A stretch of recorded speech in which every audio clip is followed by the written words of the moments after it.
First, I would like to welcome Maxime Lebrun on stage. He is working for the European Center of Excellence to Countering Hybrid Threats, and the HybridCoE. He's focused on basically, or he will be talking about how the possibilities of AI to basically predict society give us a large responsibility to use it in an ethical, responsible way. And with his background of research in defense, security, war, and conflict, I'm sure he will put it also into a very relevant and very up-to-date context for us in his presentation. Welcome on stage, Maxime. Thank you very much.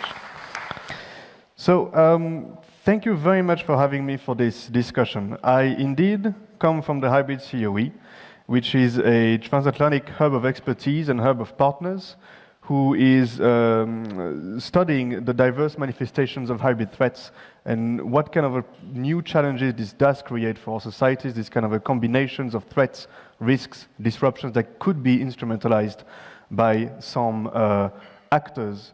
And what kind of problems does this pose in terms of response, in terms of detection, in terms of situational awareness as well?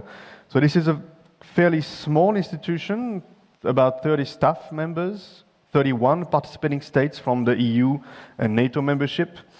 But it's very dynamic indeed. As a hub of expertise, it produces publications, trainings, events, and I do invite you to check out our website, which is quite well done. With lots of publication, lots of material on it. But now back to the topic of our discussion today.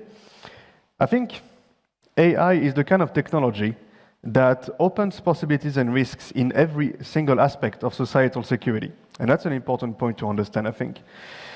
And I think the discussion we have today is very relevant in the context of hybrid threats. Because there are indeed lots of opportunities, risks, and threats that are stemming from it. And that this enormous power that is the point of this keynote, this ability to predict society in the end, which I will explain, is kind of putting an enormous ethical issue to it. How to rein that power in, how to make sure that it works well for the good of society and for the good of humankind. It doesn't turn against it, on the contrary. So artificial intelligence is kind of everywhere, but it is especially here in our fears and in our emotions as well, and in our imagination, because it's kind of a mythical field of science, because it often means, or it would often imply, the scary possibility to overcome human intelligence itself. But perhaps calling it artificial intelligence is part of the problem as well, how we don't correctly frame this issue. So we need to frame the problem better, and that's one of the points of my speech this morning. Because, and that the reason for it is that the science behind artificial intelligence has actually made progress faster than we could understand it fully. So we're lagging a little bit behind understanding the full potential and the full implications of what we call AI implies. So my point today is that AI can make it possible to foresee and to predict how societies could behave, how individuals could evolve, what could make them tilt, and what could make them react at a certain point in time. Of course, there are a host of hugely beneficial applications for that. But that power, and that's my main point, is double-edged. Being able to read societal fault lines, to know exactly which seeds to plant, to which audience, down to which individuals, in order to destabilize societies, is a big problem. And this power is rather dangerous. So that's why I think the silver lining of ethics reflections is to wonder how to make those systems accountable. And that's the point of my speech, this accountability issue. How to make them as understandable and as transparent as possible, because of the societal power one can harness through them by predicting society. So that's a societal security imperative, and why it's important to have this kind of discussion today. So what kind of ethics are we speaking about? I think ethics is about making science useful for humankind, as I explained briefly before. So I'm neither a scientist, nor am I an engineer, but fortunately for me, discussing the ethics of AI is not necessarily a matter of technique, but it is a matter of understanding the essence of the technique and the essence of what it makes possible. And I think it is very beneficial to gather professionals from all walks of expertise and all walks of life, because some are more specific and some are more generic, and that gives us kind of a good societal discussion on this topic. Now, I think what we designate as AI is in fact calculation programs which allow machines to accomplish tasks and solve problems, and those tasks and problems are ever more complex. And those computer programs can take ever more decisions to improve their calculation outputs continuously. So I would like to stress this point. Computer programs that calculate on a continuously improving manner their outputs. Because it's about adaptive computer programs which are fed with massive amounts of data and with ever more powerful microprocessors which have ever more computing power. And that's, I think, the essence of AI system that we need to consider when we discuss ethics about it. So AI, in that perspective, is a combination of massively available data of all kinds and the power to crunch this data and to calculate observations from it. For example, let's take one example. If the objective of a machine is to recognize and classify all sorts of cats, at the beginning, as an input, it will be fed an image of a cat, and then it will crunch and compute millions and billions of images of cats in order to be able to generalize and to categorize subcategories of the concept of cat.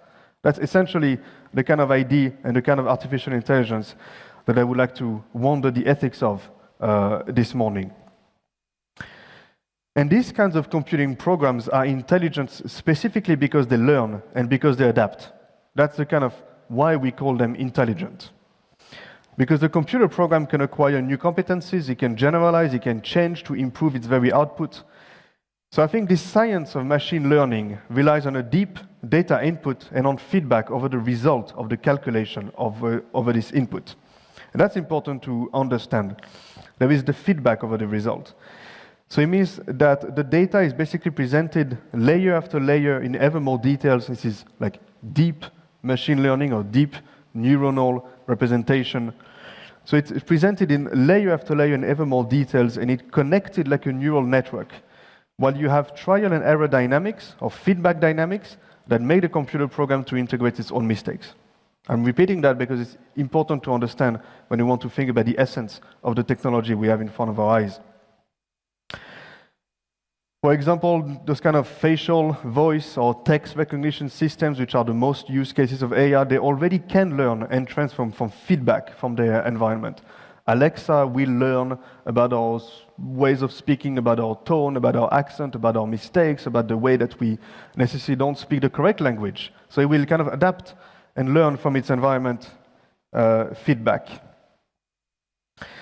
Because those AI systems or computer calculating programs, they work with a reward function. There's a positive signal that hits it when it hits right, and then there's a negative signal when it makes a mistake and when it needs to learn more and adapt more. That's important, the reward function, because I will speak about this as well in the conclusion of this speech. And what I want to mention as well is that to be intelligent, what AI is basically the world in data. And that's important to understand as well, because that's the fuel of artificial intelligence. Because data is available as a byproduct of virtually every single aspect of our existence. We give it away, we provide it, we abandon it, we generate it by going on just about our lives. Paying coffee, for example, with our credit card or with our phone now. So that's important to understand as well. And this data that is just a byproduct of our existence is harvested and harnessed on an unprecedented scale. And for computer treatment, to be fed into this computer program, what is important to understand is that this data needs to be as raw and as brute and as out of context as possible. So we give data, it is crunched, it is broken down, and that's how the machine can then calculate and link up all of those parts of data. Again, I'm not an engineer, I'm not a scientist, I find it amazing. I'm not able to fully understand it or fully explain it, but that's kind of the essence of what it does, the movement of what it does. And then what those computer programs actually produce in terms of the reason why they calculate all of that data and all of that input is to produce those kind of predictive tools, which are precisely the algorithms. So the algorithms that we speak about are the product of the machine's calculations. And that's the point of this calculation, because those algorithms are the product of those systems, and they are continuously improved as well with these feedback mechanisms. Because algorithms solve a complex problem by breaking it down or tearing it down into more elementary blocks. If you want this kind of complex algorithm, they're just a series of equations to solve problems, to make it more simple and to improve complex processes and to potentially predict individual behaviors. It gives you a way to calculate something as close as possible based on the data calculation. So that's important to understand as well. So it means that those algorithms basically give an extremely powerful knowledge. And that's the point of this speech as well, and that's the point of ethics. But this powerful knowledge is not only negative, there's a huge beneficial applications. Medical diagnosis, better use of resources, energy resources, management of water resources, recognition techniques, or even legal database analysis, so that lawyers don't need to spend so much time reading case law. They can also have that at hand with AI. Predictive algorithms, they do enable better individual targeting, with tremendous applications in business, marketing, and also more controversial political applications. The Cambridge Analytica scandal is kind of the benchmark of controversy, if you want, how to use AI to kind of tilt political processes. So AI can produce tools to anticipate the social world. And that's something that we need to let, I think, sink in terms of ethics. Tools to anticipate the social world. Because that is what requires ethics pondering. Deep learning machines, they do harness the individual data to constitute what we call then individual profiles and predict individual behaviors by using individual factors. And that's kind of a change. Because we may not anymore need to rely on approximate bigger social or statistical categories to anticipate individual behavior. AI kind of gives the possibility to anticipate individual behaviors from individual factors down to individual level in a very granular, extremely precise, detailed level. So that's kind of an important potential, I think. So if you prefer, what AI can do is that it can recreate and reassemble what I would call our digital selves. Because those digital selves are precisely those kinds of algorithms to predict how we will behave. And that makes crafting ethics necessary. Because the computer programs have no values, of course. It's obvious they have no conscience, they have no freedom, they have no self-determination. They cannot distinguish good and evil, so we can't necessarily trust them to make the right decision at the right time. So this science is not without risk. And I think the ability for someone to leverage our digital selves can precisely turn against societal security. So it carries risk to democratic processes, of course. It makes general surveillance and control a technical possibility. And because they're learning, those computer programs continuously make decisions that we can't understand and that we can't control necessarily. And I think one of my final points before I offer 3 questions in terms of ethics is that those predictive tools imply that a society's vulnerabilities can become transparent. And that's essential. The power of calculation makes it possible to understand how to facilitate, for example, the radicalization of certain groups, how to cripple trust, how to undermine trust, how to alter key political decisions in key political moments. And that's an essential societal security risk.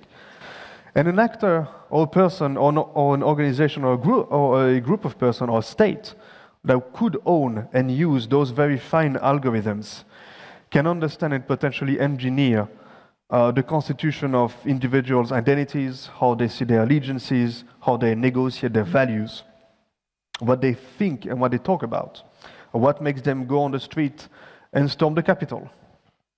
That's an essential point. So this has tremendous impact on violent radicalization, for example, and that alone should spell the need for more regulation. So now 3 final questions. There's the question of technology ownership and corporate social responsibility. Who owns it? Who owns the technology? What kind of regulations should they abide by? What kind of control mechanisms are they under? The question about, also the second question about human control and the human in a loop question. How to make sure that those algorithms or those computing machines make the right decision at the right time for the right reason? We can't control them because they can be, our own human intelligence is kind of slow. So we can't necessarily understand how it works at the moment that it works. And there's going to be, while the technology develops, there's going to be enormous economic and financial pressure to go faster, to trust AI even more, to make more decisions and to take over more processes because it's economically efficient, if it's done right. So what kind of control can we have over that, or versus what kind of accountability can we expect from that? But accountability also gives the problem that we need to have tools to understand how it works. How can it render account of what it works in a way that we, humanly intelligent, can understand it? Question of ethics again.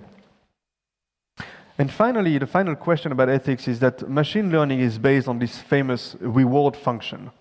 And the problem is that the reward function that the machine learning or that the computer program is acting upon is kind of critical.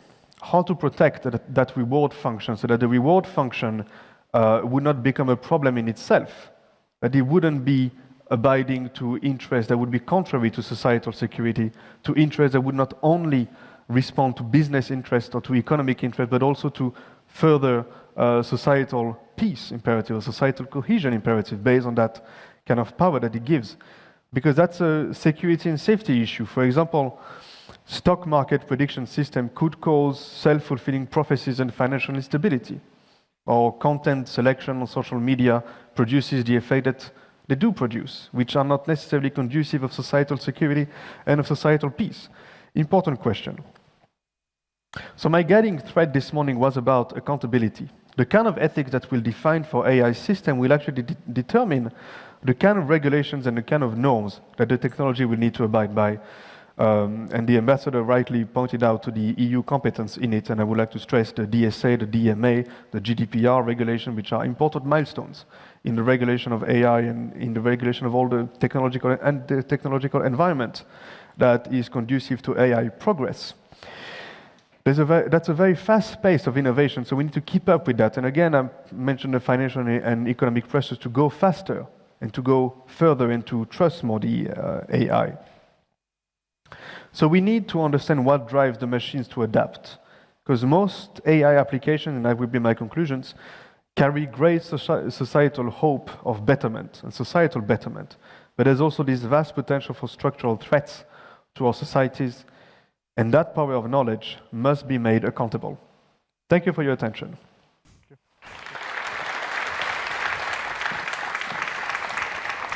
Thank you.